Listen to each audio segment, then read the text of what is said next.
Hello everyone, मैं आशा करती हूँ आप सभी ठीक होंगे। मैं काजल धामी आप सभी का स्वागत करती हूँ। आज के इस सेशन में मैं आप लोगों के लिए सीटेट साइंस एनसीईआरटी सीरीज़ यहाँ पे कंटिन्यू करूँगी और आज इस सीरीज़ का है डे 32, जिसके अंदर मैं आप लोगों के साथ केमिस्ट्री का एक इंपॉर्टेंट चैप्टर यहाँ पे डिस्कस करूँगी, जो कि है एसिड, बेसिस एंड सॉल्ट। अगर आप इस चैप्टर की कवरेज की बात करें तो आपको बेसिक से लेकर एडवांस तक सारी चीज़ें यहाँ पे इन एंड आउट क्लियर होनी चाहिए। तो मैं पूरी तरीके से कोशिश करूँगी कि इस चैप्टर को हम अच्छी तरीके से यहाँ पे कवर कर पाएं। और अगर आप सीटेट साइंस की यहाँ पे तैयारी कर रहे हैं तो मैंने आप लोगों के साथ कमेंट सेक्शन में साइंस की, मैथ्स की प्लस पेडागोजी सेक्शन की जो प्लेलिस्ट है वो यहाँ पे आप लोगों के लिए ऐड कर दी है। आप चाहें तो उन वीडियोस को देख के अपनी प्रेपरेशन कर सकते हैं। तो चलिए इस सीरीज को यहाँ पे कंटिन्यू करते हैं और एसिड, बेसिस एंड सॉल्ट इस चैप्टर को यहाँ पे डिस्कस करते हैं। नेक्स्ट जो सेशन आएगा इस चैप्टर के प्रैक्टिस क्वेश्चन का आएगा, ताकि ये चैप्टर ओवरऑल यहाँ पे प्रिपेयर हो। अब देखिए, सबसे पहले अगर मैं एसिड की बात करूं तो एसिड बेसिकली होते कौन है और बेस कौन होते हैं, हमें ये समझना है। तो देखिए, एसिड वर्ड जो है ये एक वर्ड है एसिड, इस वर्ड से डिराइव हुआ है। और एसिड हम उन सब्सटेंस को कहते हैं जो कि आपका सोर टेस्ट यहाँ पे रखते हैं। ये जो वर्ड है, इस वर्ड का मतलब ही है सोर, यानी कि ऐसे सभी चीजें जो कि आपकी सोर टेस्ट की होंगी वो आपकी एसिडिक नेचर यहाँ पे रखेंगी। कुछ एसिड आपके स्ट्रॉन्ग एसिड होते हैं, कुछ एसिड आपके वीक एसिड होते हैं, तो वो सब चीजें भी हम डिस्कस करेंगे। तो देखिए, एसिड जो है ये आपका सोर वर्ड को इंडिकेट करता है। अब देखिए, हर चीज को आप यहाँ पे टेस्ट करके नहीं देख सकते कि ये सोर है। अब स्ट्रॉन्ग एसिड को अगर हम टेस्ट करके देखेंगे तो वो हमें हार्म पहुंचाएगा। तो इसको आइडेंटिफाई करने के लिए हम कुछ सूचक यानी कि इंडिकेटर भी डिस्कस करेंगे। बट इससे पहले अगर हम टेक्निकल तरीके से देखें तो एसिड क्या होता है, ऐसे आपके यहाँ पे आप कह लीजिए कंपाउंड जिनके अंदर से आपके H+ आयन जो है ये आपके ये डिसोसिएट करें जब इन्हें हम वाटर के साथ रिएक्ट करें, तो ये आपके क्या हो जाएंगे, ये आपके एसिड कहलाएंगे। और ऐसे सब्सटेंस जो कि OH- आयन को यहाँ पे रिलीज करते हैं वे आपके बेस हो जाते हैं। और बेस यहाँ पे टेस्ट में कैसे होंगे, बिटर होंगे, और टच में ये आपके सोपी टच के होंगे। तो ये कुछ बेसिक डिफरेंस आपको पता होना चाहिए। और इसके अलावा अगर मैं किसी एसिड को यहाँ पर एक मेटल के साथ यहाँ पे रिएक्ट करूँ, किसी भी एक पर्टिकुलर मेटल के साथ, तो यहाँ पे आपका सॉल्ट बनता है और यहाँ पे हाइड्रोजन गैस यहाँ पे रिलीज होती है। सेम आपका बेस के साथ भी है। अगर आप बेस को यहाँ पे मेटल के साथ यहाँ रिएक्ट करो तो आपको सॉल्ट और हाइड्रोजन गैस यहाँ पे मिलेगी। कई बारी आपके एग्जामिनर ने ये क्वेश्चन पूछा गया है कि अगर आप एसिड को मेटल के साथ रिएक्ट करोगे तो कौन से गैस रिलीज होगी, हाइड्रोजन गैस। और इसकी टेस्ट के लिए हम पॉप साउंड टेस्ट यहाँ पे करते हैं, यानी कि एक बर्निंग कैंडल को टेस्ट ट्यूब के पास लेके आएंगे तो उसमें से पटाखे जैसी आवाज आएगी। आपको क्लास 10th की एनसीईआरटी में बताया गया है। इसके अलावा आपकी 7th क्लास के एनसीईआरटी में कुछ ऐसे एक पर्टिकुलर टेबल बना के दे रखी है जिसमें एक साइड एसिड और एक साइड बेस, और ये कौन कौन से सब्सटेंस में पाए जाते हैं। जैसे कि विनेगर यानी कि सिरका में कौन सा एसिड होता है, तो आपको पता होना चाहिए कि इसमें हमारा एसिटिक एसिड यहाँ पे पाया जाता है।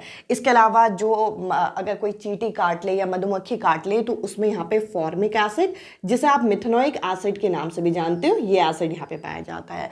और जो हमारी दही होती है, कर्ड होती है, उसमें कौन सा एसिड होता है, उसमें होता है आपका लैक्टिक एसिड, जो कि लैक्टोबैसिलस यहाँ पे रिलीज करता है।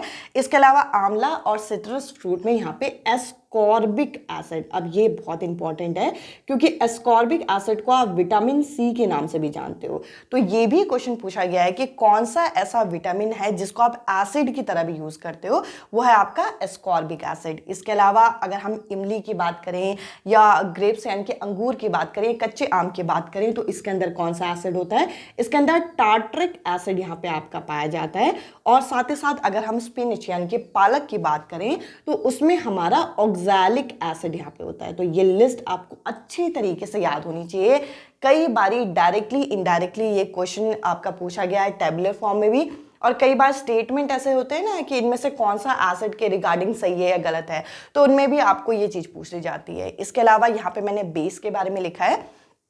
अगर हम चूने के पानी यानी कि लाइम वाटर की बात करें तो उसमें होता है कैल्शियम हाइड्रोक्साइड। तो इस तरीके का आपका ये इसका फॉर्मूला होता है CaOH का होल ट्वाइस। अब ये CaOH का होल ट्वाइस बना क्या, कैसा, ये कैल्शियम है, ये आपका हाइड्रोक्साइड है। कैल्शियम की वैलेंसी होती है 2, हाइड्रोक्साइड की 1, तो क्रॉस मल्टीप्लाई किया तो क्या बन गया, CaOH का होल ट्वाइस। इसके अलावा साबुन यानी कि सोप में क्या होता है, यहाँ पे आपको सोडियम हाइड्रोक्साइड या फिर पोटेशियम हाइड्रोक्साइड देखने को मिलता है। विंडो क्लीनर में क्या मिलता है, विंडो क्लीनर में हमें अमोनियम हाइड्रोक्साइड मिलता है। तो ये कुछ बेसिक चीजें आपको पता होनी चाहिए। और यहाँ पे आपने मिल्क ऑफ मैग्नीशिया के बारे में अगर आपने प्रीवियस ईयर पेपर किए हैं तो पक्का सुना होगा।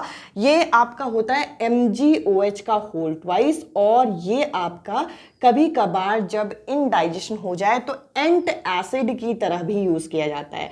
एंट एसिड मतलब जो कि एक्सेस एसिड को न्यूट्रलाइज कर लेता है। मतलब बेसिकली एसिड को न्यूट्रलाइज कौन करेगा, बेस, और इसके लिए हम यहाँ पे मिल्क ऑफ मैग्नीशिया का यूज करते हैं। आई होप इतना सेगमेंट आपको क्लियर हुआ होगा। जैसे कि मैंने कहा एसिड होते हैं सोर टेस्ट के, बेस होते हैं बिटर टेस्ट के। तो देखिए हर एसिड आपका बिल्कुल ही ऐसा हो जो कि आप खा सकते हो ऐसा नहीं है। कुछ एसिड स्ट्रॉन्ग एसिड भी होते हैं, कुछ वीक एसिड भी होते हैं, तो हर एसिड को हम टेस्ट नहीं कर सकते। तो इस केस में हमारे बनाए जाते हैं सूचक यानी कि इंडिकेटर। जैसे कि कुछ होते हैं आपके प्राकृतिक यानी कि नेचुरल, जो कि हमारे नेचर में पाए जाते हैं। जैसे कि आप यहाँ पे लिटमस के बारे में देखेंगे, टर्मरिक के बारे में देखेंगे। इसके अलावा सिंथेटिक इंडिकेटर जो कि लैब में सिंथेसाइज किए गए, और ऑल्फैक्टरी इंडिकेटर जो कि स्मेल चेंज करते हैं अपनी। जैसे कि इसके एग्जांपल में यहाँ पे वेनिला आ जाएगा, इसके अलावा क्लोव आ जाएगा, और इसके अलावा यहाँ पे और क्या आ जाएंगे, वेनिला हो गया, क्लोव हो गया, अनियन हो गया जो कि अपने स्मेल को यहाँ पे चेंज करता है, तो ये आ जाएंगे। अब ये जो टेबल मैं आपका बना रही हूँ, ये टेबल इस टेबल से भी ज़्यादा इंपॉर्टेंट है। ये एप्लीकेशन बेस्ड क्वेश्चन करके आएंगे जो कि मैं नेक्स्ट सेशन में आपके साथ डिस्कस करूंगी। तो देखिए सबसे पहले अगर मैं लिटमस की बात करूँ तो ये लिचन प्लांट से यहाँ पे एक्सट्रैक्ट किया जाता है जो कि ओरिजिनली पर्पल कलर का होता है, तो ये आपको पता होना चाहिए। और लिटमस क्या करता है, आप अगर एसिड में इंडिकेटर बने तो ये आपका यहाँ पे ब्लू लिटमस को रेड में कन्वर्ट करता है, और बेस में क्या करेगा, बेस में ये आपका रेड लिटमस को ब्लू कर देगा। ये कुछ बेसिक चीजें आपको पता होनी चाहिए। ये जो टर्मरिक है ये करता क्या है, ये एसिड में आपका क्या होता है, यहाँ पे अनचेंज होता है, मतलब कोई भी चेंज नहीं होगा। जो टर्मरिक का हल्दी का पीला रंग है वो वैसे का वैसे रहेगा, पर बेस में रेड कलर का हो जाएगा। अगर आपने क्लास 7 की NCERT पढ़ी है तो उसमें एक बच्ची जो है रेड कलर बनाने के लिए टर्मरिक का प्रयोग करती है, उसके पास कुछ बेस होता है उसमें टर्मरिक डालती है, वो रेड कलर का बन जाता है। तो ये एक्टिविटी करके दिखा रखी है। इसके अलावा चाइना रोज के अगर हम बात करें तो देखिए चाइना रोज जो है यहाँ पे एसिड में यहाँ पे डार्क पिंक कलर का हो जाता है, और अगर हम बेस की बात करें तो बेस में ये ग्रीन कलर का हो जाता है। तो ये कलर आपको याद रखने बहुत इंपॉर्टेंट है। फिनोप्थलीन की बात करें तो फिनोप्थलीन को अगर हम एसिड में डालेंगे तो बिल्कुल पानी की तरह कलरलेस हो जाएगा, और बेस में ये पिंक कलर का हो जाएगा। इसके अलावा मिथाइल ऑरेंज की बात करें तो मिथाइल ऑरेंज एसिड में हो जाएगा रेड कलर का, बेस में हो जाएगा येलो कलर का। कई बारी हमें कंफ्यूजन होती है, अगर आप एक दो बारी रिवाइज करेंगे तो ये ऑटोमेटिकली आपको याद हो जाएगा। तो अभी मैंने आपके साथ एसिड डिस्कस किया, बेस डिस्कस किया। अब देखिए हमें इस टॉपिक में ना एक pH स्केल डिस्कस करना होता है, जिससे हमें पता चलता है कौन सा एसिड स्ट्रॉन्ग है, कौन सा वीक है, इस तरीके का कंपैरिजन। उसके अलावा सॉल्ट का टॉपिक, अब मैं ये सारे टॉपिक आपके साथ यहाँ पे कंबाइन करके डिस्कस करूंगी ताकि ये चैप्टर आपका अच्छी तरीके से कवर हो। और ये चैप्टर इतना इंपॉर्टेंट है कि जब तक आप इसके क्वेश्चन नहीं लगाएंगे तब तक आपको कंफ्यूजन बनी रहेगी, क्योंकि एप्लीकेशन बेस्ड क्वेश्चन पूछे जाते हैं इस टॉपिक के। तो चलिए अब मैं आप लोगों के साथ इस सेशन को यहाँ पे कंटिन्यू करती हूँ ताकि ये सेशन हमारा अच्छे से कवर हो। अब हम इस चैप्टर को यहाँ पे कंटिन्यू करते हैं, और अब मैं आप लोगों के साथ एसिड और जो बेस है इसकी जो यहाँ पे केमिकल प्रॉपर्टी होती है, जो रासायनिक गुण होते हैं, पहले मैं उसके यहाँ पे डिस्कस करूँगी, और इसके बाद हम pH स्केल, न्यूट्रलाइजेशन यानी कि उदासीनीकरण, इस पूरे टॉपिक को यहाँ पे कंबाइन करने वाले हैं।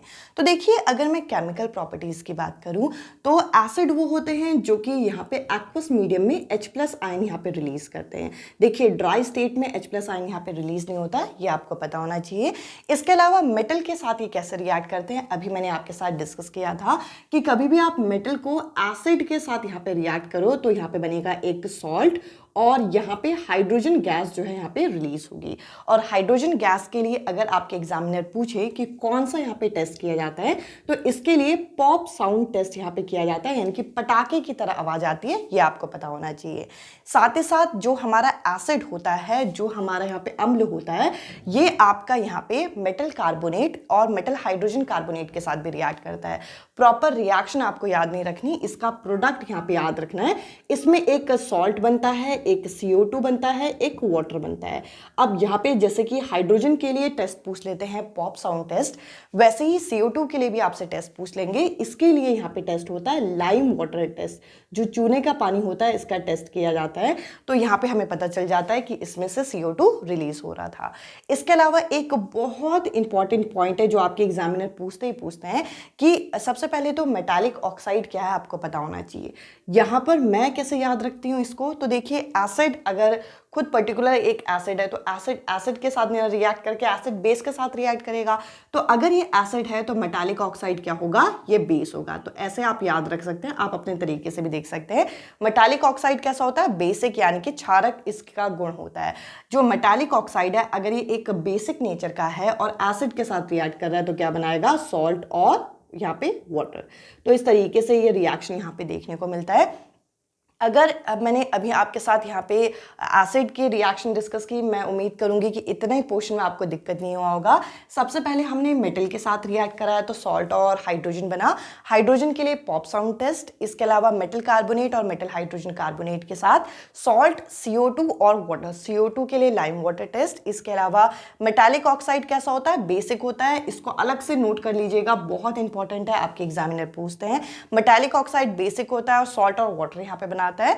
इसके अलावा बेस का अगर हम देखें तो बेस के साथ रिएक्ट करके, अगर ये बेस है और बेस के साथ अगर एसिड रिएक्ट करेगा तो क्या बनेगा, सॉल्ट और वाटर बनेगा। इसको हम क्या कहते हैं, इसको हम उदासीनीकरण के नाम से जानते हैं। तो ये टॉपिक हम यहाँ पे भी देखेंगे। अगर हम क्षारक की बात करें तो क्षारक वो होते हैं जो कि एक्वस मीडियम में OH- रिलीज करते हैं। और ये भी मेटल के साथ क्या बनाते हैं, मेटल के साथ अगर हम एक बेस को यहाँ पे रिएक्ट करेंगे तो ये क्या बनेगा, सबसे पहले तो एक सॉल्ट और यहाँ पे हाइड्रोजन रिलीज होगा। इसके अलावा ये मेटल कार्बोनेट और मेटल हाइड्रोजन कार्बोनेट के साथ रिएक्ट नहीं करते, इसलिए मैंने नहीं लिखा। इसके अलावा अगर नॉन मेटालिक ऑक्साइड के साथ इससे रिएक्ट करा जाए, याद करने का तरीका वही कि अगर ये बेस है तो नॉन मेटालिक ऑक्साइड कैसा होगा, एसिडिक नेचर का होगा, अम्लीय प्रवृत्ति का होगा। तो जो मेटालिक ऑक्साइड होता है वो बेसिक और नॉन मेटालिक ऑक्साइड एसिडिक। अब ये इसके साथ रिएक्ट करके वही बनाएगा, सॉल्ट और वाटर बनाएगा। साथ ही साथ ये वाली रिएक्शन हमने ऑलरेडी ऊपर लिख ली, तो केमिकल प्रॉपर्टीज में आपको ये सभी चीजें देखनी है। अब देखिए इस चैप्टर में आपको ये भी देखना है कि एक स्ट्रॉन्ग एसिड को एक वीक एसिड से हम डिफरेंशिएट कैसे कर सकते हैं, उनमें अंतर कैसे बता सकते हैं। एसिड तो वो जो H+ आयन दे, बेस वो जो OH- आयन दे। बट अगर दो एसिड रख दिए जाए, ये पूछा जाए कि कौन सा स्ट्रॉन्ग एसिड है, कैसे बताएंगे। इसके लिए एक स्केल बनाई गई है, pH स्केल। pH स्केल का रेंज कितना है, यहाँ पे 0 से लेकर 14 तक का रेंज है। और जो चीजें साथ में होती हैं वे आपकी न्यूट्रल कहलाती हैं। तो आप कहेंगे हमारे आसपास कौन सी ऐसी चीज है, तो पानी हो गया, ब्लड हो गया। तो यहाँ पे मैं लिख भी देती हूँ, जो हमारा ह्यूमन ब्लड होता है या ह्यूमन बॉडी होती है, ये किस रेंज पे काम करती है, 7 से लेकर 7.8, इस रेंज पे हमारी बॉडी काम करती है। ना ज्यादा एसिडिक ना ज्यादा बेसिक। और ये माना जाता है कि जितना आप पीछे की तरफ जाएंगे वो आपका एसिडिक स्ट्रेंथ जो होगा ये इंक्रीज होगा। यानी कि अगर मान के चलिए कि एक का pH है यहाँ पर 1 और एक का pH है 5, तो देखिए दोनों होने को एसिड है क्योंकि दोनों का pH 7 से कम है, पर ये आपका स्ट्रॉन्ग एसिड होगा क्योंकि जितनी pH की वैल्यू कम उतना ज़्यादा स्ट्रॉन्ग एसिड। और जितना यहाँ पे आप आगे की तरफ जाएंगे उतना आपको यहाँ पे बेसिक नेचर जो है ये देखने को मिलेगा। तो इस तरीके से यहाँ पे हम लोगों को pH स्केल के बारे में बताया गया। अब देखिए एक इंपॉर्टेंट टॉपिक यहाँ पे रह गया जो कि है उदासीनीकरण यानी कि न्यूट्रलाइजेशन, जिसमें होता क्या है कि जब आप एसिड को बेस के साथ रिएक्ट करते हो तो क्या बनता है, सॉल्ट और वाटर। क्या सॉल्ट और वाटर बनता है, तो आप कहेंगे नहीं, इसमें हीट भी रिलीज होती है। ये भी क्वेश्चन में पूछा गया है क्योंकि ये जो न्यूट्रलाइजेशन रिएक्शन है क्या है, ये एक एक्सोथर्मिक रिएक्शन है। तो ये भी आपको याद रखना है कि इसके प्रोडक्ट में हीट भी होता है। तो आपको ऐसा एक ऑप्शन दे देंगे जिसमें सॉल्ट और वाटर दिया होगा और ऐसा एक ऑप्शन दे देंगे जिसमें सॉल्ट, वाटर और हीट दिया होगा। तो आपको हीट वाले ऑप्शन को टिक करना है। साथ ही साथ ये जो अब सॉल्ट बन रहा है, ये सॉल्ट भी आपके अलग अलग तरीके के होते हैं। कुछ आपके होते हैं न्यूट्रल सॉल्ट, कुछ आपके होते हैं आपके एसिडिक सॉल्ट, अभी मैं डिटेल में डिस्कस करूंगी इसे। कुछ होते हैं आपके बेसिक सॉल्ट। अब देखिए न्यूट्रल सॉल्ट कब बनते हैं, जब कोई एक स्ट्रॉन्ग एसिड और स्ट्रॉन्ग बेस रिएक्ट करे तो यहां पे बनेगा न्यूट्रल, यानी कि किसी ने किसी को भी डिस्प्लेस नहीं किया। अगर एक स्ट्रॉन्ग एसिड एक वीक बेस के साथ रिएक्ट करेगा तो स्ट्रॉन्ग सॉल्ट बनेगा, तो यहाँ पे होगा, सॉरी एसिडिक सॉल्ट बनेगा, स्ट्रॉन्ग सॉल्ट नहीं, एसिडिक सॉल्ट बनेगा। एस मतलब एसिडिक सॉल्ट। और अगर एक स्ट्रॉन्ग एसिड एक वीक एसिड एक आपका स्ट्रॉन्ग बेस के साथ रिएक्ट करेगा तो आपका बेसिक सॉल्ट बनेगा। बीएस मतलब बेसिक सॉल्ट। तो ये होते कैसे हैं, आप कैसे आइडेंटिफाई करोगे, अभी हमें डिटेल में एक फ्लो चार्ट से हम क्लियर करेंगे। साथ ही साथ ये जो उदासीनीकरण है, न्यूट्रलाइजेशन है, हम कहाँ कहाँ देख सकते हैं। तो हमारा जो खाना डाइजेशन होता है, कई बार इनडाइजेशन के केसेस में हम लोग क्या करते हैं, यहाँ पे मिल्क ऑफ मैग्नीशिया लेते हैं। अभी मैंने आपके साथ डिस्कस किया था, ये अपाचन जो खाना होता है उसको कहीं ना कहीं डाइजेस्ट करने का काम करता है। जो एक्सेस एसिड होता है उससे हमें पेन और रिलीफ हमें देता है। टूथ डीके कब स्टार्ट होता है, जब हमारा पीएच रेंज 5.5 से कम हो जाए तो दांत टूटने लग जाते हैं। जब दूध के दांत टूट के फिर परमानेंट टीथ आते हैं। अगर हम कहीं पर भी चींटी वगैरह काट ले तो एसिड छोड़ के जाते हैं, तो इस केस में हम बेस लगाते हैं। और आपके एनसीईआरटी में बता रखा है कि डॉग प्लांट लगाया जाता है, एक मेडिसिनल प्लांट है जो कि बेसिक नेचर का होता है। एसिड रेन कब होगी, एसिड रेन जब एसिड यहाँ पे पीएच 5.6 से कम हो तो एसिडिक रेन होती है। तो ये सारा डेटा आपके एनसीईआरटी में दे रखा है। एक इंपॉर्टेंट चीज़ है कि आप neutral salt, acidic salt, weak salt, इसको आप कैसे पहचानोगे, तो इसके लिए एक फ्लो चार्ट मैं आपके साथ डिस्कस कर रही हूँ। मैं उम्मीद करूँगी कि यहाँ तक का सेशन आपको पसंद आया होगा। अब हम डिस्कस करेंगे एसिडिक, बेसिक और न्यूट्रल सॉल्ट को डिटेल में। तो देखिए एसिडिक सॉल्ट आपके कब बनते हैं, बेसिक सॉल्ट आपके कब बनते हैं और न्यूट्रल सॉल्ट कब बनते हैं। तो देखिए सबसे पहले तो न्यूट्रल सॉल्ट कब बनेगा, तो न्यूट्रल सॉल्ट आपका मेनली कब बनता है, जब आपका स्ट्रॉन्ग एसिड और स्ट्रॉन्ग बेस आपका आपस में रिएक्ट करें तो यहाँ पर न्यूट्रल सॉल्ट बनता है। या फिर कुछ पर्टिकुलर वीक एसिड या वीक बेस आपस में रिएक्ट करें तो भी आपके न्यूट्रल सॉल्ट बन जाएंगे। और अगर हम यहाँ पे एसिडिक सॉल्ट की बात करें तो एसिडिक सॉल्ट आपका कब बनेगा, जब यहाँ पे एसिड आपका स्ट्रॉन्ग हो और बेस आपका कैसा हो, वीक हो। तो यहाँ पर इस केस में जो सॉल्ट बनता है वह आपका एसिडिक सॉल्ट बनता है। मींस जो स्ट्रॉन्ग होगा उसके हिसाब से आपके सॉल्ट प्रिपेयर होंगे। और अगर हम बेसिक सॉल्ट की बात करें तो बेसिक सॉल्ट में जो बेस होगा वो आपका स्ट्रॉन्ग होगा और एसिड इस बार वीक होगा, तो यहाँ पे आपके बेसिक सॉल्ट बनेंगे। अब देखिए क्वेश्चन ये उठता है कि चलो हम ये तो मान लेंगे कि एसिडिक सॉल्ट कब बनता है, बेसिक सॉल्ट कब बनता है, न्यूट्रल सॉल्ट कब बनता है, बट हम आइडेंटिफाई कैसे करें कि कौन सा एसिड स्ट्रॉन्ग एसिड है, कौन सा बेस स्ट्रॉन्ग बेस है, या फिर कौन सा बेस वीक बेस है, या फिर कौन सा बेस एक स्ट्रॉन्ग बेस है। तो इसके लिए मैं आप लोगों के साथ एक टेबल यहाँ पे शेयर कर रही हूँ जिसमें आप लोगों को यहाँ पे कुछ पर्टिकुलर चीज़ें जो है यहाँ पे याद रखनी है कि जो स्ट्रॉन्ग एसिड होते हैं उनमें कौन कौन से आ जाएंगे, जैसे कि HBr हो गया, यानी कि हाइड्रोब्रोमिक एसिड हो गया, यानी कि HCl हो गया। ये आपके स्ट्रॉन्ग एसिड के लिस्ट हैं। इसके अलावा अगर हम स्ट्रॉन्ग बेसिस की बात करें तो स्ट्रॉन्ग बेसिस की लिस्ट हमें दे रखी है। और अगर ये दोनों आपस में रिएक्ट करेंगे तो आपके न्यूट्रल सॉल्ट बनेगा। और अगर ये जो स्ट्रॉन्ग एसिड है आपके ये वीक बेस के साथ रिएक्ट करें, ये दोनों आपस में रिएक्ट करेंगे तो स्ट्रॉन्ग सॉल्ट बनेगा। तो वीक बेसिस के लिस्ट यहाँ पे और वीक एसिड के लिस्ट यहाँ पे। आई होप ये लिस्ट अगर आप यहाँ पे प्रिपेयर कर लेंगे, इसका आप स्क्रीनशॉट ले लीजिएगा, अपने नोट्स में यहाँ पे ऐड ऑन करिएगा। जब आप इसे यहाँ पे प्रिपेयर कर लेंगे तो आप स्ट्रॉन्ग एसिड, स्ट्रॉन्ग बेस, यानी कि ये जो आपका सॉल्ट वाला टॉपिक है, इस वाले टॉपिक के जो सॉल्ट किस तरीके से प्रिपेयर होंगे और कौन से सॉल्ट प्रिपेयर होंगे, ये आप यहाँ पे आइडेंटिफाई कर सकते हैं। इसके अलावा ये प्रिपेयर कैसे होते हैं, तो होता क्या है कि ये जो OH होता है बेस का, ये आपका H को लेके चले जाता है। OH और H मिलके क्या बनाएंगे, H2O बनाएंगे। और ये जो NH4 है ये Cl के साथ चला जाएगा। वैसे ही यहाँ पे Na क्या चला जाएगा, Cl के साथ चला जाएगा। इसके अलावा यहाँ पे अगर आप देखेंगे तो CH3COO के साथ क्या आ जाएगा, Na आ जाएगा। तो इस तरीके से इसे यहाँ पे प्रिपेयर किया जाता है। तो तो बेसिकली आपको यहाँ पे देखना है कि कौन सा एसिड स्ट्रॉन्ग है, कौन सा बेस स्ट्रॉन्ग है, कौन सा एसिड यहाँ पे वीक एसिड है, कौन सा बेस यहाँ पे वीक बेस है। तो इस तरीके से हम यहाँ पे आइडेंटिफाई करते हैं, और जब नेक्स्ट सेशन में मैं आप लोगों के साथ प्रीवियस ईयर क्वेश्चन डिस्कस करूँगी तो ये टॉपिक आपको और अच्छे से यहाँ पे क्लियर होगा।